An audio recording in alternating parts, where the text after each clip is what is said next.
নমস্কার বন্ধুরা, রত্নাস দুনিয়ায় আপনাদের সবাইকে স্বাগত। বন্ধুরা, আজকের রেসিপি টমেটোর পরোটা। কোনো প্রকার ঝামেলা ছাড়াই খুব সহজভাবে আপনারা টমেটো দিয়ে এরকম দারুণ স্বাদের খাস্তা মুচমুচে টমেটোর পরোটা বানিয়ে রাতের ডিনারে খেতে পারেন। খেতে কিন্তু দারুণ লাগে। কিভাবে বানাবেন আসুন রেসিপিটা দেখে নিই। এখানে আমি দুটো টমেটো প্রথমে 5 মিনিট সেদ্ধ করে নিয়েছি। সেদ্ধ করার পরে এবার সেটাকে তুলে ঠান্ডা করে নিয়েছি। এবার টমেটোর স্কিনটাকে ছাড়িয়ে নিতে হবে। ঠান্ডা করেই টমেটোর স্কিন ছাড়াবেন, গরম অবস্থাতে ছাড়াতে যাবেন না। এবার কোনো ম্যাশারের সাহায্যে এটাকে স্ম্যাশ করে নেবেন। আপনারা চাইলে হাতের সাহায্য করতে পারেন কিংবা মিক্সি জারে দিয়েও এই টমেটোর পেস্ট বানিয়ে নিতে পারেন। এবার এই টমেটোর পরোটা বানানোর জন্য একটা ডো বানিয়ে নিতে হবে। একটি পাত্রের মধ্যে 1/2 কাপ ময়দা আর 1/2 কাপ আটা নিয়ে নেবেন।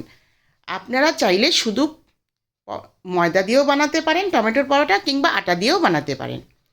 এবার এই পরোটা বানানোর জন্য কিছু ভেজিটেবলস নিয়ে নিয়েছি। এখানে নিয়েছি দুটো কাঁচা লঙ্কা কুচি, আর পেঁয়াজ পাতা কুচি কিছুটা, আর কিছুটা ধনে পাতা কুচি, আর পেঁয়াজ কুচি। আপনারা যদি পেঁয়াজ খেতে না চান তাহলে স্কিপ করতে পারেন। এবার এর মধ্যে 1 চা চামচের মতো লবণ দিয়ে দিলাম, 1/2 চা চামচের মতো হলুদের গুঁড়ো, 1/2 চা চামচের মতো কাশ্মীর লঙ্কা দিলাম, কাশ্মীর লঙ্কার গুঁড়ো দিলাম, আর 2 চা চামচের মতো রিফাইন অয়েল দিলাম। এবার খুব ভালো করে সমস্ত উপকরণগুলো মিশিয়ে নিতে হবে এবং খুব ভালোভাবে একটা ময়ান দিয়ে দিতে হবে। ময়ানটা খুব ভালোভাবে মেখে নিতে হবে। এবার সেই টমেটোর পেস্টটা এর মধ্যে দিয়ে দিতে হবে, আর ভেজিটেবলসগুলো যেগুলো কেটে রাখা হয়েছিল সেগুলো এর মধ্যে দিয়ে দিতে হবে।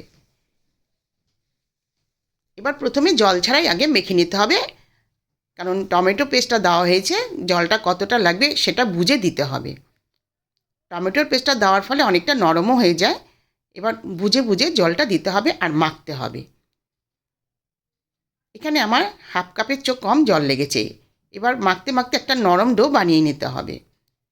প্রায় 4 থেকে 5 মিনিটের মতো ভালো করে মথে নিয়ে একটা নরম ডো বানিয়ে নিতে হবে।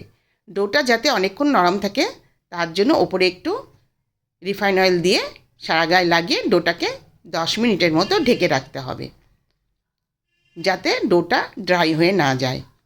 এইভাবে তেল লাগিয়ে রাখতে হবে, 10 মিনিট ঢেকে রাখতে হবে। 10 মিনিট পরে ফিরে আসলাম বন্ধুরা। এবার এই ডোটাকে আবার একটু 2 মিনিটের মতো মথে নিতে হবে।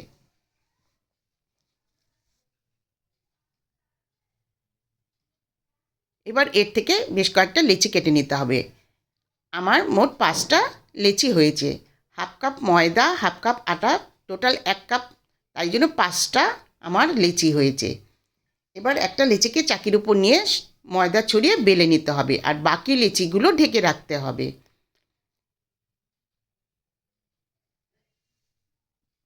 একটু এরকম লেচিগুলো গোল শেপ করে নেবেন।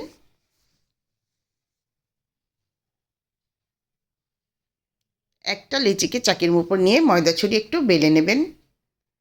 খুব জোরে জোরে বেলবেন না, খুব হালকা হাতে আস্তে আস্তে ঘুরিয়ে ঘুরিয়ে বেলবেন। খুব জোরে বেলতে গেলে চাকিতে লেগে যাওয়ার চান্স থাকতে পারে। এমনভাবে বেলবেন যেন বেশি মোটা না হয় আবার বেশি পাতলা না হয়।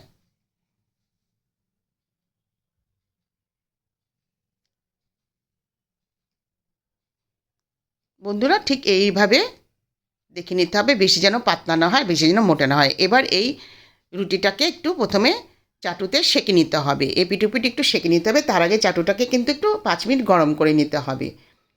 এবার সাইড থেকে আপনারা চাইলে ঘি দিয়েও এটা ভাজতে পারেন কিংবা সাদা তেলেও ভাজতে পারেন। আমি এখানে 1 চা চামচের মতো সাদা তেল দিয়ে দিলাম। এবার লো টু মিডিয়াম হিটে 3 থেকে 4 মিনিটের মতো এক পিঠ প্রথমে ভেজে নিতে হবে। হাই ফ্লেমে ভাজার দরকার নেই, তাহলে পুড়ে যেতে পারে।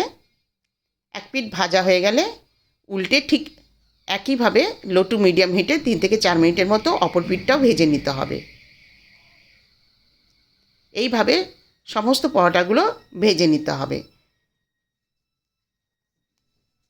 ভাজা হয়ে গেলে এবার গরম গরম পরিবেশন করে দেবেন। আপনারা এই পরোটা আচার দিয়েও খেতে পারেন, দই দিয়েও খেতে পারেন। এখানে আমি টক দই নিয়েছি 1 বাটি। এই দই দিয়ে খেতে কিন্তু এই টমেটোর পরোটা অসাধারণ লাগে। রাতের ডিনারে এই টমেটোর পরোটা কিন্তু জমে যাবে দইয়ের সাথে। আপনারা এইভাবে টমেটো দিয়ে পরোটা বানিয়ে খাবেন। ভিডিওটা ভালো লাগলে লাইক করবেন, শেয়ার করবেন, সাবস্ক্রাইব করবেন।